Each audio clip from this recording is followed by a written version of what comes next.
పల్నాడు జిల్లా రాష్ట్రపేట జిల్లా గవర్నమెంట్ హాస్పిటల్లో కనీస సౌకర్యాలు లేక రోగులు అవస్థలు పడుతున్నారు.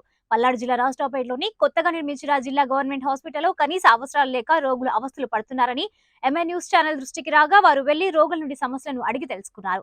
అక్కడ గమనించగా రోగులకు కనీస అవసరాలు లేవని, ఉండవలసిన బాత్రూంలు సరిపడా లేక రోగులు నిత్యావస్థలకు గురవుతున్నారన్నారు.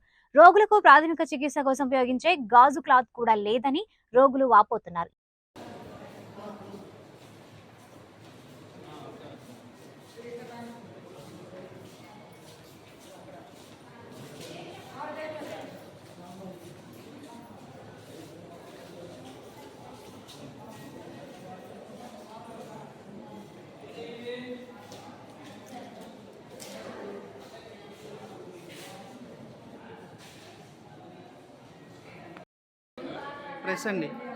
ప్రెస్ అండి.